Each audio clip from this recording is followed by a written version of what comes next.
성경과 문학과 철학을 같이 공부하는데 그 따로따로 이렇게 공부를 하지만 궁극적으로 이제 하나로 융합해서 우리의 어떤 사유도 하고 또 그렇게 설교도 하고 그렇게 살기도 하고 목회도 해야 되는 이게 가장 큰 과제입니다. 그 따로따로 공부를 해가지고 그것이 이렇게 분리되어 있으면 큰 효과가 없죠. 그래서 이제 철학과 공부의 맨 마지막은 제가 가끔 강조를 해요. 너무 강조를 하면 이제 힘들 수가 있기 때문에 그러면 사유의 능력입니다. 어떻게 통합해서 하나로 뭘 만들어낼 수 있겠느냐 이것이죠. 요즘에 뭐 사회 통합 얘기를 많이 하는데 물론 세 가지를 다 공부는 해야죠. 공부를 안 하는데 통합될 수는 없고 근데 따로따로 공부하는 것 그 자체로 남아 있으면 모래알처럼 그게 안 되고 그걸 사유의 능력을 통해서 뭔가 그 시멘트와 물과 뭐 자갈과 그리고 모래가 이렇게 잘 하나가 돼서 그래서 그것이 하나의 어떤 건축도 되고 뭐 담도 되고 집도 될 수 있는 이런 것을 꼭 해야 된다. 그걸 꼭 염두에 두셔야 돼요. 공부하면서. 그래서 이제 세 가지를 따로 공부하면서도 이것이 이런 기회를 주신 하나님께서 뭔가 분명히 뜻이 있을 텐데 그것이 무엇일까를 한번 계속 매일매일 생각해 주셔야 됩니다. 자, 오늘은 그런 걸 서론으로 드리면서 우리가 요즘에 세상은 그 철학이 말하자면 어떤 이론론적인 사유 체계로 이제 그렇게 전개가 되고 있고 세상은 이론론적으로 이미 생각하고 있다. 그리고 그런 증거가 실제 생활에 드러나고 있는데 소위 메타버스 보이지 않는 세계와 보이는 세계가 융합이 돼버렸어요. 그리고 다 활용이 되고 있습니다. 말만 따르면 다 메타버스예요. 교회가 플라톤의 이원론 때문에 이 메타버스가 안 되는 거예요. 그래서 이걸 극복을 해야 됩니다. 근데 이건 이론은 철학 자체를 모르는 사람이 할 수는 없는 거죠. 신학대학에서는 할 수 없는 게 신학대학의 교수들은 그분들의 능력이나 뭐 지식을, 지혜를 무시하는 게 아니라 공부 자체를 근대 철학, 이원론적 철학을 공부했고 거기에 기초한 이원론적 신학을 했기 때문에 그들은 그걸 벗어날 수가 없는 거예요. 사유체계는 콘크리트처럼 한번 이렇게 굳어지면 그걸 무너뜨리기 굉장히 어렵습니다. 그리고 자기들이 배운 것이 또 박사학위를 한 것이 이원론적인 철학과 신학인데 그걸 갑자기 바꿔고 이론론을 얘기한다는 것도 우습죠. 그 전문가들이 이렇게 하기 어려운 것이고 그것은 옳지 않은 겁니다. 그걸 하려면 이제 이론론적 철학과 신학을 한 사람이 와서 얘기를 할 때부터 되는데 그게 언제 되겠어요? 그러니까 아주 멀었죠.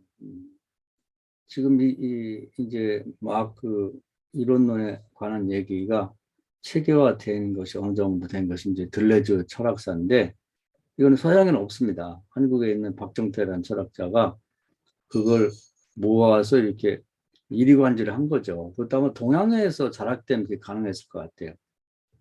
공자의 이리관지라고 하는 걸 들어왔기 때문에 또 그런 사유를 해왔기 때문에 이제 이걸 해낸 거니까 이것이 뭐 서양에 이제 다시 뭐 이해가 되고 또 동양에서 이해가 돼갖고 이걸 기초해서 또 신학을 체계화한다는 게 굉장히 어려운 얘기다. 앞으로 아직 모른 거죠. 젊은 아이들, 젊은 학생들, 젊은 사람이 이 이론론적 철학, 들레지 철학사까지를 공부하기를 바라는 바가 그겁니다. 이게 10년, 20년, 30년 내에 그런 것이 가능할지 모르겠는데 그게 되기 전까지는 교회가 굉장히 어려워지는 거죠. 그래서 이따 철학을 하겠습니다. 미리 얘기하는 게 우리가 그동안 배웠던 그 철학, 특히 구조주의와 관련해서 지난번에는 그 베르그손의 직관, 지성이 아닌 직관에 의한 성경을 어떻게 이제 성경 본문에서 찾고 그걸 어떻게 해석해 내겠는가 하는 걸 실제로 보여줬습니다. 그리고 요즘 사람들은 자기가 설명을 못하지만 그걸 원한다. 그런 설교를. 직관적으로 하나님이 살아계심을 경험하기를 원하는 거죠. 설명하는 거 말고 지식으로 전하는 거 말고. 그래서 신에 대한 증명이 아니라 이론적 증명이 아니라 신에 대한 체험을 하기를 원하는 거예요. 시대가 그렇게 변했기 때문에. 그러니까 그것이 이론적 철학의 베르그son 철학을 공부하지 않았다라면 그걸 이해할 수도 없거나 그런 성경 본문을 뽑고 그걸 해석해 낼 수도 없고 설교할 수 없는 거죠. 그래서 은혜롭게 할 수 없는 거죠. 오늘은 이제 구조주의를 배웠으니까 이제 구조에 관한 얘기를 하려고 합니다. 그러니까 그런 철학에 입각해서 이제 우리가 성경을 본다면 어떻게 볼 수가 있겠는가? 과연 은혜가 되겠는가? 그 실제로 해봐야 되는 거죠. 그 얘기를 하려고 하는 거예요. 자, 오늘은 이제 예수님이 성전 헐라 3년을 이제 이렇게 다시 짓겠다는 얘기와 관련해서 그 이제 인생이라는 건 뭐냐면 구조주 입장에서 보면은 이미 만들어진 구조를 옮겨 다니다가 이제 그것이 인생이 그러다 죽는 것이죠. 대부분 가정이라는 구조를 기반으로 해서 인류학적으로 가정의 구조가 딱 정해져 있죠. 그것을 쓰는 용어라든지 위치라든지 뭐 저 역할 같은 게 딱 정해져 있고 어떤 사람은 가정을 주로 이제 기반해서 가정에만 주로 있는 사람이 있어요. 응? 그래서 집돌이라고도 하고 막 하여튼 저 사람은 집밖에 몰라. 또 직장이라는 구조, 직장 취직하면 직장이라는 구조 속에 옮겨가죠. 아침에 옮겨가서 저녁에 오는데 아주 착실하다고 보는 사람은 땡치면 출근했다가 땡치면 집에 온단 말이에요. 이걸 좋아하는 여자도 있고 부인도 지겹다. 어디 놀다 들어오지 그냥 시간만 되면 와서 밥 달라고 하는데 이게 그러니까 사람도 있는데 하여튼 두 개의 구조를 주로 왔다 갔다 하는 거죠. 그 사람은 그게 인생이에요. 그다음에 교회를 다니는 구조가 하나 또 있어요. 교회라는 구조 속에 또 들어가는 거지. 문 열고 들어가듯이. 그 주일이 되면 그 구조에 들어갔다 또 나오는 거죠. 또 어떤 사람은 주일날만 가지만 어떤 사람은 새벽마다 또 들어갔다 나갔다 하는 사람. 이 사람은 삼각 구조를 왔다 갔다 하는 겁니다. 그러니까 교회 안 다니는 사람보다 지금 바쁘지. 더 바쁜 사람은 뭐냐면 또 다른 구조 속에 들어가는 거예요. 뭐 야구를 요즘 좋아하는 사람인데 야구라고 하는 클럽에 들어가면 거기도 사람들 구조가 있어요. 복장도 있고 뭐 룰도 있고 뭐 하여튼 뭐 회비도 내야 되고 뭐 가끔 회식도 하고 그런 게 있는데 그 구조를 하나 더 가리기 때문에 다른 사람에 비하면 바쁘죠. 애들도 바쁜 애들 안 바쁜 애들은 집에만 있고 바쁜 애들은 학교만 갔다 오는데 또 학원 가는데 뭐 무슨 태권도 하장 그 학원 가서 그것도 구조 속에 들어가는 거고 또 무슨 영어 학원 또 가서 또 구조에 들어가고 또 피아노 학원 가고 바쁘죠. 그 알고 보면 구조주 입장에서 이 구조화되어 있는 곳에 문 열고 들어갔다가 또 통과했다가 또 하고 이렇게 하는 것이 인생이다. 이렇게 보는 겁니다. 그렇다 그러면 이제 우리가 조금 더 세분화시켜서 뭐 가정은 우리가 이제 지난번 웨비스트를 통해서 다 봤단 말이에요. 근데 교회라고 하는 구조를 한번 보자는 겁니다. 교회라는 구조. 구약의 이제 교회를 보면은 이제 교회라고 이제 성막이었죠. 성막인데 이 성막을 둘러싸고 이제 그 울타리가 있단 말이에요. 그래서 그 바깥들 울타리 안에 안뜰 그리고 이제 성막 안에 들어가면 성소가 있고 지성소가 있는데 이게 딱 잘 짜여진 구조죠. 인간이 바라는 바는 뭐 대표가 됐든 개인이 됐든 지성소가 이제 유일하게 지성에 있는 하나님 만날 수 있는 곳이죠. 하나님이 직접 전체가 다 계신가 보다는 거기에 오면 거기에 이제 말씀이 있고 그다음에 성령이 임재해 있으면 거기에서 이제 하나님을 만날 수 있게 되는 거죠. 만나는 지성소 장소가 있단 말이에요. 그러니까 다른 것들은 다 뭐 별로 중요한 게 아니고 지성소에 들어가는 거, 지성소가 가장 중요한 거죠.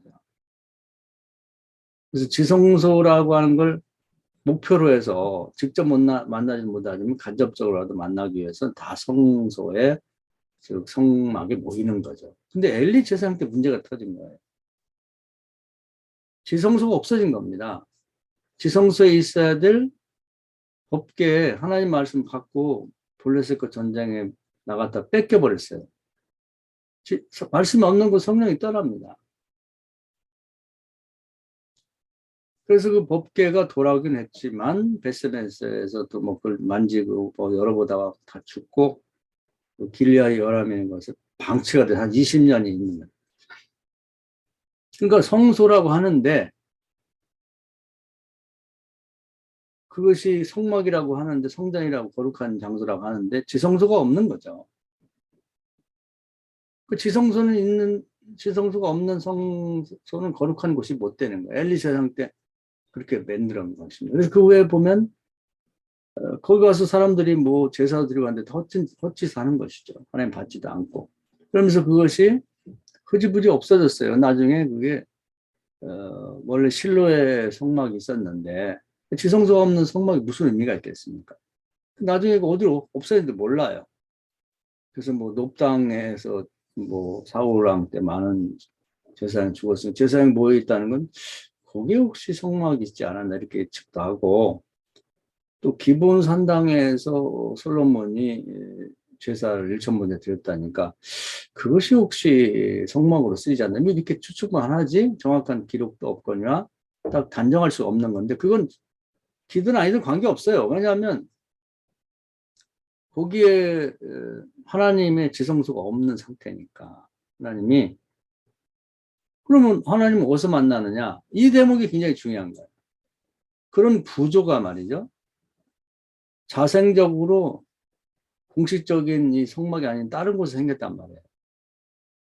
그 어디냐면 사무엘 선지자가 있는 라마 나인입니다. 선지자 사무엘에게 그 기억 속에 어릴 때부터 말씀을 읽었기 때문에 기본적인 하나님 말씀이 그게 간직이 되어 있고 그리고 이제 늘 기도해서 그곳에 성령이 임재 계시기 때문에 사람들이 하나님 만나려고 거기서 가는 거죠. 이게 굉장히 중요한 거예요. 그래서 그곳에 가면 사울왕이 다윗이 도망갔다는 걸, 그걸 도망친 걸 알고 아주 사나운 특공대를 3번 보냈지만 라마 라얏에 가면 라마라는 게 이제 큰 성읍을 얘기하고 라얏은 그 안에 들어있는 동네거든요. 그래서 구조로 말하면 그냥 라마라고 하는 것은 성소고 나얏이라고 하는 것은 지성소 같은 거예요. 그 사람들이 변화가 돼서 되돌아가지고 하나님을 대신해서 사울 왕을 권면하는 거예요. 임금이요, 회개하셔야 됩니다. 사울 왕이 화가 나서 자기가 직접 갔는데 라마라고 성읍에 들어가면서부터 왕복을 벗고 머리에 재를 뿌리면서 흙을 뿌리면서 하나님 앞에 내가 이 왕이라는 게 무슨 의미가 있겠나 나는 죄인입니다. 그러면서 완전히 새 사람이 돼가지고 예언하면서 이제 다시 나왔잖아요. 회개하고. 그러니까 하나님이 지정한 그 장소가 아니라 그것이 없어지니까 하나님을 만날 수 있는 장소가 바뀌었는데 그것이 이제 라마 나이시 됐고 그 사무엘이라는 사람 자체가 이제 성전의 역할을 한 거예요. 오늘 그 얘기 나오는 겁니다. 이게 갑자기 나오는 게 아니라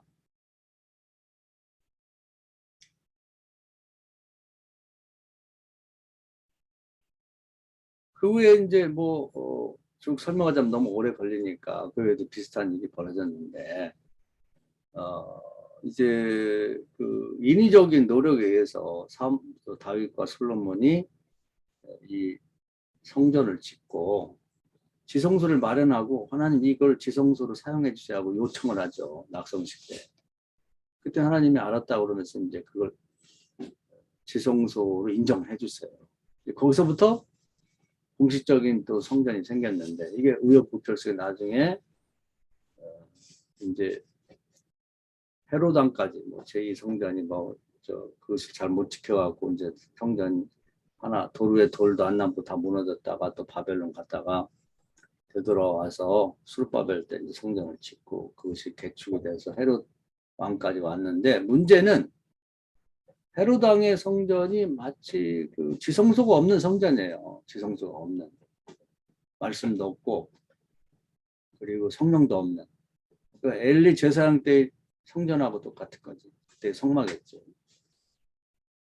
이것은 성소까지는 있는데 하나님을 만날 수 있는 지성소가 없는 성전이니까 이건 있으나 마나한 거죠. 엘리 제사장 때 헛되이 지성소가 없는 성막에 가서 사람들이 제사 드린 거나 헤로당 때 지성소가 없는 그런 덩치만 커다란 건물 속에 가서 사람들이 은혜 받자고 뭐 제사들이 했던 거나 다를 바가 없다 그 말이죠. 있으나 마나한 거예요. 그래서 그런 건 차라리 무너지는 게 낫다. 근데 그것도 이 솔로몬의 성전도 그렇게 되는 바람에 결국 하나님이 떠나는 게 에스겔 3장 나오잖아요. 큰 바퀴가 있는 마차에다가 하나님이 뭔가 살림살이를 다 싣고 떠나고 돌아보고 아쉬워하면서 그럼 하나님이 굉장히 슬퍼하시죠. 그러면서 성전이 돌에 남지 않을 거라고 하는데 완전히 바벨론에서 파괴돼갖고 성전 기물이니 뭐니 다 가져갔죠.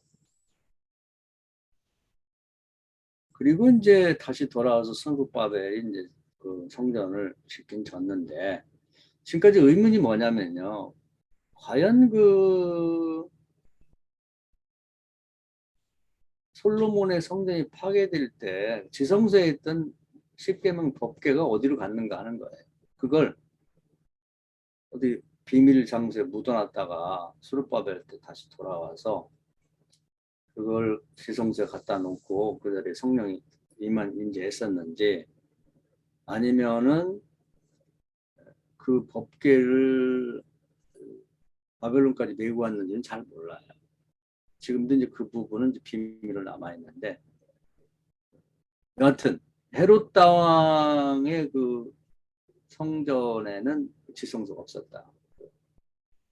그 말씀이 없었고 그 법궤가 있다 할지라도 말씀 안 지키면 아무 의미 없는 거죠. 성령이 떠난 그런 의미가 없는 덩치만 커다란 엘리 제사장 때의 성막과 다를 바가 없다는 것입니다. 그러면 그 세상에서 하나님 만날 만한 장소가 없느냐? 그건 아니죠.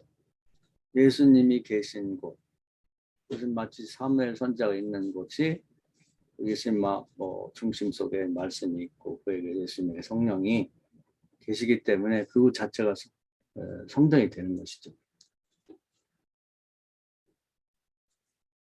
그래서 예수님 만나면 하나님 만나는 건 되는 거예요. 그래서 고린도전서에 보면 성전이 너희가 성령에 관한 성전인 줄 모르냐 그런 말이 거기서 나오는 건데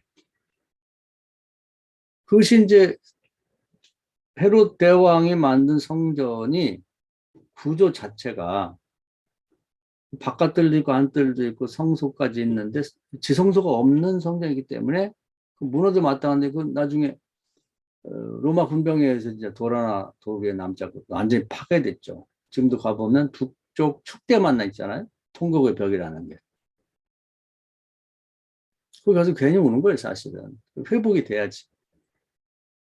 말씀이 회복되고 성령이 임재해야 되는데 그게 잘 안 되는 거죠. 그러면 그 엘리 제사장의 성막이 구조가 무너져 버렸을 때 지성소가 없는 성소만 있는 그런 구조 자체가 무너진 성막이 됐을 때 개인이 성전이 됐죠. 그래서 사무엘이 성전 역할을 했는데 그가 거하는 라마 나요시 엘리가 제사장이 근무하던 그걸 대신하게 됐다는 거죠. 근데 이제 헤롯 시대 똑같은 일이 벌어진 거예요. 예수님 계실 때 예수님이 그 역할을 했고 사무엘 같은 역할을 했고 그 다음에 예수님이 이제 하늘로 승천하고 나서는 누가 되냐면 그 예루살렘의 마가요한의 다락방이 말하자면 이제 대체된 성전의 역할을 하는 거죠. 그래서 말씀 선포가 되고 그 성령이 임하니까 하나님 거기 사람을 만나주는 거죠. 지성소 역할을 하는 거예요, 그게.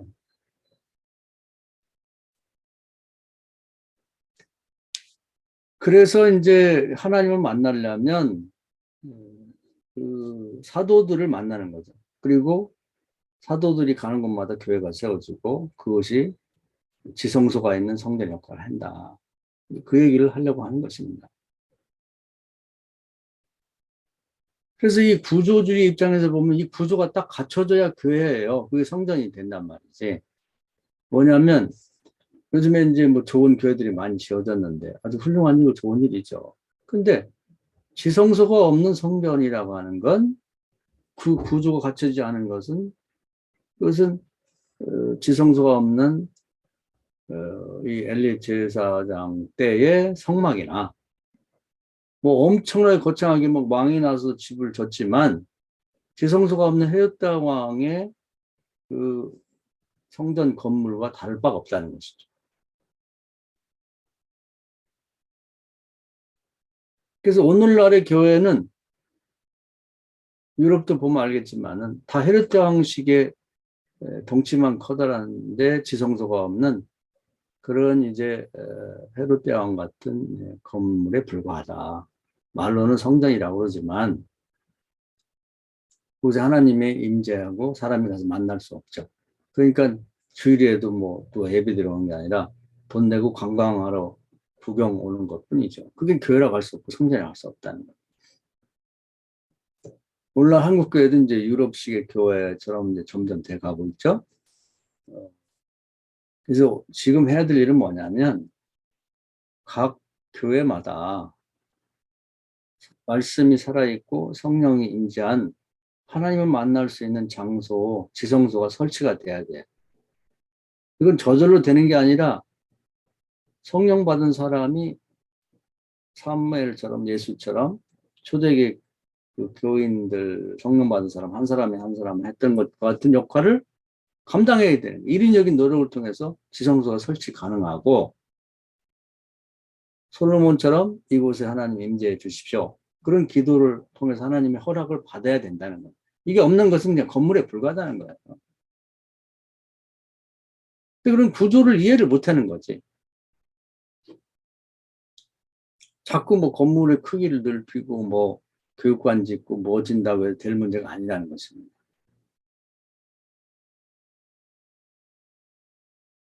과연 우리 교회는 그냥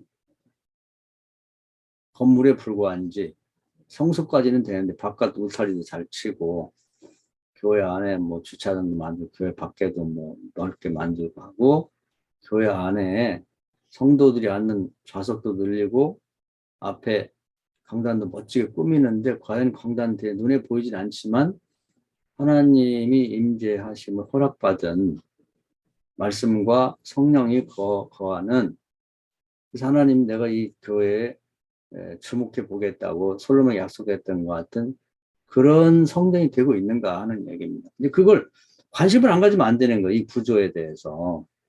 그래서 초대교회에서도 처음에는 잘 내용을 구조를 이해하지 못한 상태에서 그런 게 갖춰졌었죠.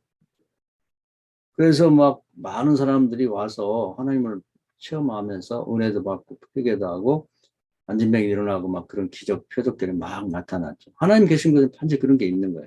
사람이 모이고 말씀의 은혜를 받고 우리가 어찌하여 구원을 받을까 하면서 막 회개하고 변화되고 거듭나고 또 기적이 나타나고 그랬는데 이제 그 내용 구조를 잘 이해하지 못하니까 이제 많은 사람이 모이니까 그 사람들을 돌봐야죠. 또 재정이 많이 모이니까 써야죠. 거기에다 몰두하다 보니까 우리나라와 마찬가지예요. 우리 그 나라가 하나님 은혜로 막 부흥되니까 흥분이 된 거예요, 흥분. 그래가지고 사람들 관리해야죠. 뭐 어떻게 관리할 것이냐, 뭐 이대로 시스템으로 관리를 하자. 또 양떼처럼 목장이라고 해가지고 뭐 관리를 하자.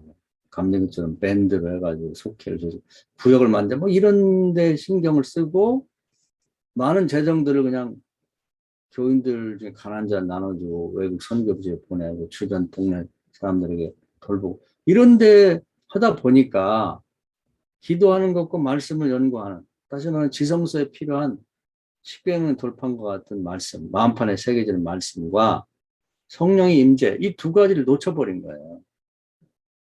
지성소가 사라진 거지.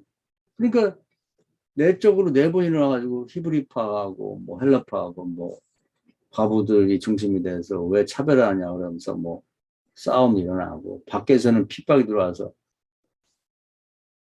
사도 요한의 형 야고보를 데려다 죽이고 또 베드로를 갖다 가두고 막 이런 일들이 막 일어나기 시작한 거죠.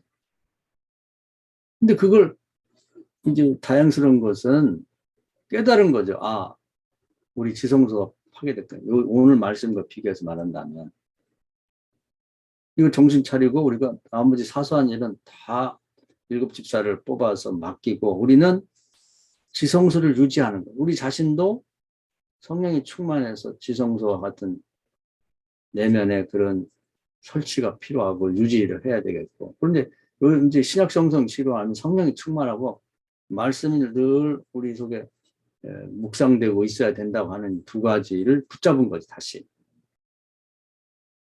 그래서 자기들 속에도 성령이 거하면서 말씀이 늘 충만하게 채워진 상태를 유지해서 자기 개인도 성전이 되고 그들이 모아진 교회 안에도 반드시 하나님께 기도해서 말씀이 살아있고 성령이 임재한 지성소가 그 설치돼서 계속 유지되도록 만들었다는 거예요. 이게 굉장히 중요해요. 이게 없는 거예요, 지금.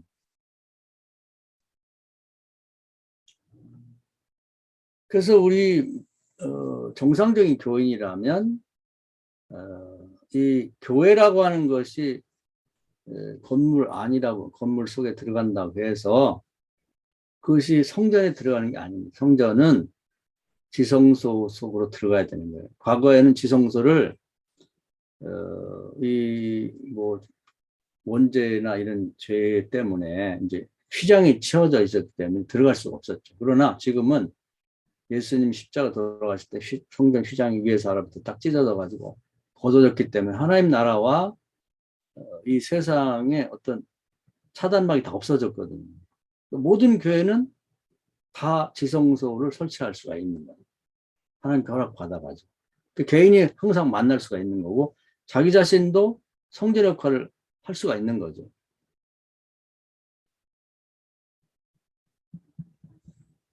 그래서 오늘날의 교회를 뭐 다양하게 설명하고 뭐 어떻게 부흥이 되느냐 뭐 요즘에 보니까 뭐 1만 명 목사들이 모여갖고 무슨 뭐 집회를 하는데 다 좋죠. 그런 걸 다양한 시도를 해야 되는데 문제는 구조적 입장에서 봤을 때 이게 문제라는 겁니다. 구조가 파괴된 거예요.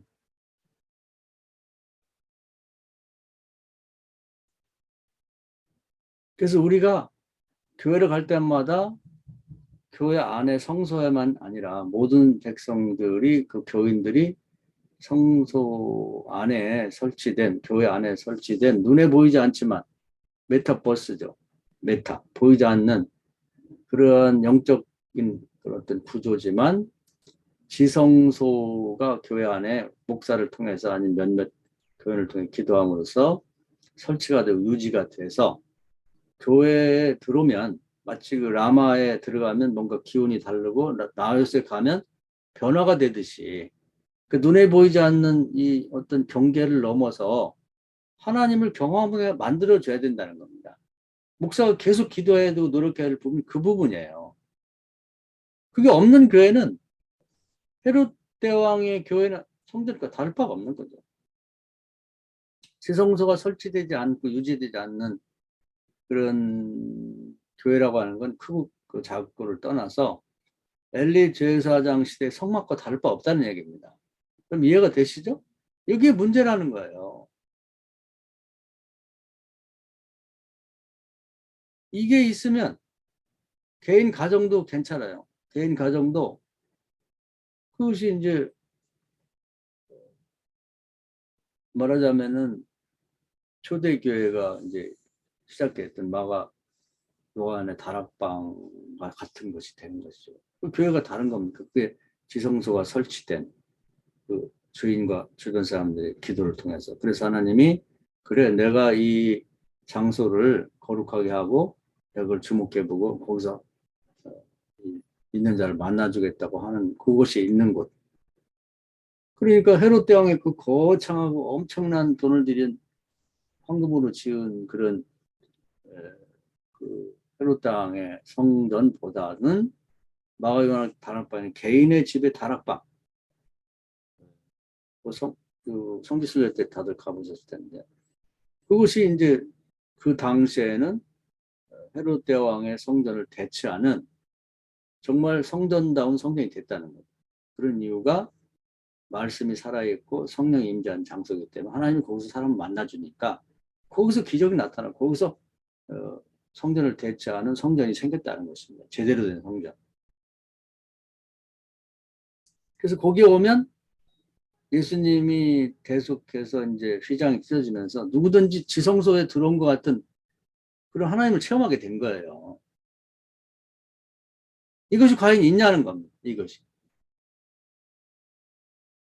과거에는 이걸 정확히 이해를 못했지만 뭐 이제 그 무슨 기도원이나 이런 데 가고 그러면 막 계속 찬양하고 기도하고 막 그러면서 이제 일시적으로 그런 어떤 지성소 같은 임시 가동되는 이제 그런 구조가 만들어져서 뭔지도 모르지만 여하튼 가서 하나님을 체험하고 변화도 되고 병도 낫고 그런 사람들이 있었는데 이게 왜 공부를 해야 되냐면요.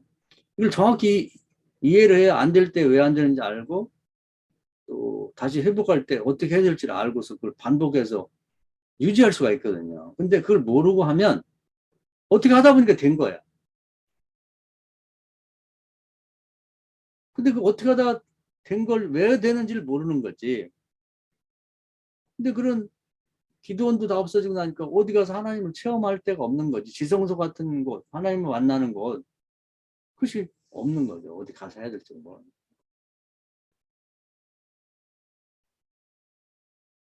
앞으로 교회가 나갈 바는 뭐 자꾸 모여가지고 무슨 뭐 요즘 보니까 뭐 성경 공부는 뭐가 그렇게 비싼지 뭐 1년에 1,000만 원씩 내고 공부하러 다닌다는데 그 성경 공부만 백날 해가지고 그 플라톤식으로 그 이론만 공부하고 뭐 주어 동사 목적어 찾고 뭐 이거만 해가지고 되지를 않아요. 물론 그런 노력은 가상하고 열심히 한데 근본적인 문제에 대한 이해를 알고 거기에 대한 시도를 해서 해답을 찾아 나가야 되는 거지. 이론적인 것만 갖고는 안 된다는 거예요. 이것은 뭐 저의 문제이기도 하고 목사님들의 문제이기도 하는데 구조주의를 공부 안 한 사람들은 어쩔 수 없지만 공부한 저와 여러분들은 이 점을 정확히 알고 이제 앞으로 목회에서 여러분 집 개인이나 가정도 돼요. 또 여러분이 목회하는 이제 뭐 저도 마찬가지예요. 교회에 지성소가 마련이 되는가. 그래서 솔로몬이 공간을 마련하고 하나님 이걸 지성소로 써주세요. 그래서 응답받고 알았다. 내가 그렇게 할게. 거기를 들락날락 주목하는 걸 내가 듣겠고 거기서 이렇게 기도하는 내용들 내가 듣고 응답하겠다고 하는 그것을 상설 설치하고 계속 관리를 해야 되는 거죠. 안 그러면 성령이 떠나거나 말씀이 살아있지 못하면 성령이 소멸되면서 이제 초대교회와 같은 일이 발생할 수 있기 때문에 그래서 이제 초대교회 그 지혜로운 12사도들은 하루에 3번씩 기도하면서 뭐 돌아가면 하든지 계속 하든지 그 상설된 지성소 같은 그 구조를 계속 유지해 나갔다는 겁니다. 할렐루야. 이게 중요한 거예요. 다윗 때는 이 상태를 유지하려고 얼마나 노력했냐면 36년 동안 하루에 24번을 제사를 드렸어요. 그렇게 하는 분도 있잖아. 그걸 안 하고 우리는 뭐 하러 다니? 요즘 뭐 목회 잘 안 된다고 그냥 더 마음이 들떠가지고 말이죠. 무슨 다 좋아요. 뭐 그걸 비난하는 게 뭐 계속 뭐 운동이나 하러 다니고 그냥 빼물어 다니면서 여행이나 다니고 그렇게 하면 안 됩니다. 그렇게 하면 더 어렵고 정말 누군가는 어떻게 하다 보니까 되는 게 아니라 우리가 지금 공부를 했으니까 구조주의 입장이고 지금 구조주의 입장에서 세상이 돌아가고 있으니까 정확한 이해를 하고 거기에 걸맞는 목회를 시도를 해야 된다는 거죠.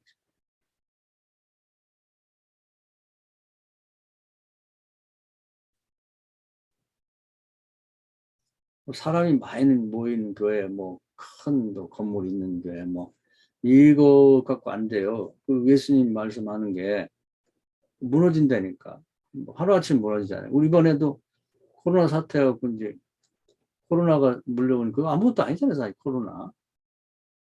무슨 1차 대전, 2차 대전 같은 엄청난 것도 아니고. 그럼 정부에서 우리 지금 문정부는 이제 무신론적이죠. 좌파에 가까우니까 그 사람들이 사회주의를 추구하니까. 아마 보수 정권이었으면 그렇게까지는 안 했을 텐데 확 밀어보니까 흔들흔들하는 거 그냥 너무 뿌리가 없는 거지. 왜 뿌리가 없냐? 뿌리가 지성소예요. 하나님과 맞닿아 있는. 아마 막 성령이 강력하게 역사하던 때 같은 이런 일 없었을 것이고 그 쉽게 그냥 무너지지 않았을 텐데 또 그렇게 되니까 또 목사들이 내분이 일어났잖아요. 예배 드린다고 욕하는 사람, 또 예배 안 드린 욕하는 사람. 그게 뭐예요? 지성소가 없는 초대교회 그런 일이 내적으로 헬라파 또 히브리파가 나눠 싸우는 거잖아요. 아니 우리들이 하나를 합쳐도 안 되는데 성령이 떠난 것도 항상 그런 거예요. 말씀이 살아있지 못하면 말씀은 없어. 자기 개인적인 견해지. 내가 볼 때는 이건 예배 드리는 건 이건 하나님 뜻이 아니야. 내가 볼 때는 예배 안 드리는 게 하나님 뜻이 아니야. 자기 생각이지. 그래서 막 머리가 터지게 싸워. 뭐 게시판이고 뭐 페이스북 보면 머리가 아플 정도야. 다 자기 생각이잖아요. 말씀이 살아있질 않아. 성령이 다 떠났어요. 내분이 일어났단 말이야. 그래서 딱 그런 공식같이 그렇게 대입시켜보면 답이 나오는 거예요. 지성소가 없는 교회.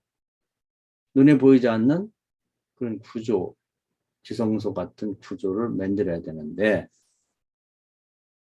성소까지만 있지, 성소, 즉, 교회 내부, 예배당, 그 안에, 중심에 눈에 보이지 않는 영적인 지성소 같은 그것이 상설되고 계속 유지가 돼야 된다. 다윗은 그걸 유지하기 위해서 하루에 24번씩 새 찬송을 지어 부르고 새로운 제물을 바치고 그 제사장을 24 반으로 나눠가지고 1시간 간격으로 계속 새롭게 들어가서 예배드리겠다. 그것이 해야 되는 거예요. 근데 그게 왜 했는지를 몰라. 그냥 대단하다 그러면. 예수님의 제자들은 하루에 3번씩 돌아가면서 계속 기도하면서 말씀이 살아있고 성령이 임재가 소멸되지 않도록. 그러면 거기서 하나님을 체험하게 됩니다. 들어온 사람들만. 그러니까 초대교회 같은 경우는 교회 밖에 라마나처럼 근처만 와도 사람이 눈물이 나. 회개가 돼. 새롭게 살고 싶어. 그리고 그 안에 들어오면 안진병이 일어나고 귀신도 도망가고 다 되는 거죠. 요게 없다는 거예요. 지금 요게 빠진 거죠. 오늘 말씀 은혜가 되셔서 구조주의를 공부한 우리가 이 구조를 옮겨 다니는 게 인생인데 우리가 정말로 원하는 것은 교회라고 하는 건물로서의 구조 속에 들어와서 또 하나의 구조는 지성소까지 들어가기를 원하는데 그 지성소 자체가 폐쇄가 됐다. 근데 그 원인조차 몰라. 이게 교회가 뭐가 문제인지를 모르니까 우리는 그 구조, 영적인 구조 속에 들어가 보고 싶은 거예요. 거기 가야 이제 회개도 되고 변화도 되고 병고침도 일어나고 하나님을 체험하게 되는데 그게 없는 걸. 헤롯 대왕의 거창한 건물만 있지 지성소가 없는 그런 건물 속에 들어갔다 나갔다 똑같으니까 교회를 오기 싫은 거예요. 교회 와서 뭐 하게. 피곤하기만 해. 차라리 그 시간에 다른 구조 어디 야구장에 가서 야구하면 구조가 새로운 구조로 가는데 재미나도 있거든. 그러면 재미가 없어. 변했는데 아직도 플라톤식의 뭐 신증명, 무소 부재하고 어떤 지성 중심의 그런 얘기를 하니까 나쁘진 않은데 재미도 없고 따분해. 힘들어. 차라리 딴 구조에 가서 있고 싶은 거지. 그래서 처음에 그래도 집에서 예배 드리다가 그다음에 이제 농구장 가고 야구장 가고 그다음에 뭐 테니스 치러 가고 그건 재미라도 있잖아요. 우리가 교인들이 교회 오는 건 건물 구경하고 와서 자리만 따뜻하게 데워놓고 가고 싶은 게 아니란 말이에요. 교회에 들어와서 하나 구조, 더 깊은 구조, 눈에 보이지 않는 영적인 지성소 같은 곳으로 들어가고 싶은 거예요. 그걸 목사가 인도해서 교인 전체가 들어가도록 만들어주는 거예요. 그걸 실제로 한 사람이 있단 말이에요. 그럼 누가 했냐면 사무엘이 했죠. 그 다음에 성전이 세워지기 전에 다윗의 장막이란 말 많이 하잖아요. 그 책도 나왔어. 다윗이 성전 짓기 전에, 그때는 뭐 성막이 제대로 없었으니까. 그 모리아산에다가 장막을 치고, 거기서 성전을 앞으로 터라고 삼고, 거기다가 덮개 갖다 놓고, 기도해서 성령이 충만하니까, 그곳이 성전을 대체하는, 성막을 대체하는 역할을 했단 말이에요. 근데 새로운 건물을 짓고, 그것도 또 지성소를 마련하고, 하나님 여기 사용해 주세요. 그래서 말씀이 있고, 성령이 임하면서 하나님 임재한 장소로 해서, 거기 가는 사람들이 하나님을 경험하게 만들었다는 거죠.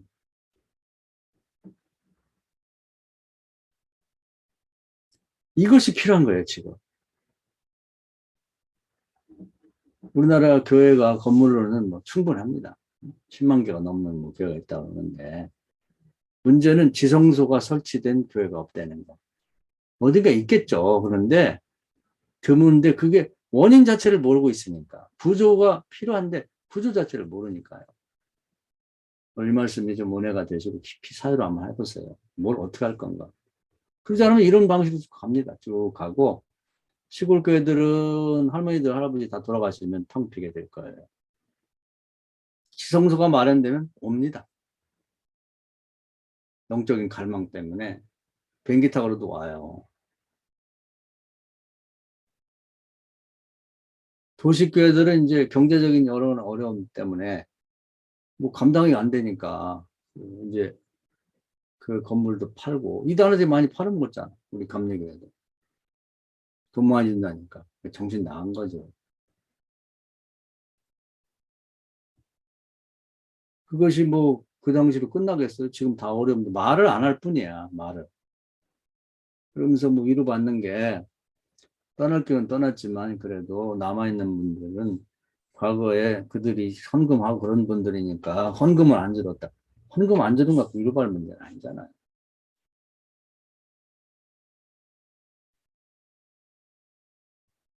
그래서 우리가 구조주의 입장에서 이제 교회 구조에 대한 얘기를 드렸고요. 구조주의라는 것이 굉장히 우리에게 이제 많은 것을 가르쳐 주죠. 이렇게 어떤 안목과 시각을 열어준단 말이에요. 그래서 오늘은 구조주의를 배운 그 철학적 입장에서 우리 인생이 구조를 옮겨 다니면서 사는 것이다. 바쁘냐, 덜 바쁘냐는 구조를 얼마큼 많이 선택하고 다니냐 나온다. 이렇게 보면 되겠고, 또 교회를 구조적 입장에 봤을 때는 지성소라는 그 눈에 보이지 않는 메타의 세계가, 영적인 세계가 만들어져야 되는데, 그건 인위적인 노력을 통해서 설치가 가능하다. 그걸 유지해야 된다. 그래서 아무리 공식적인 성전이, 성막이니, 뭐 교회니 해봤자 지성소가 없는 것은 그냥 세로 대왕의 이런 의미 없는 건물에 불과하다. 언제 무너질지 모르는 거죠. 한국 교회도 지성소가 없는 교회들이 언제 팔리고 이단 것이 소유가 될지 헐리고 다른 집이 될지 몰라요. 그것은. 옛날에도 근데 그게 안 그렇겠어요?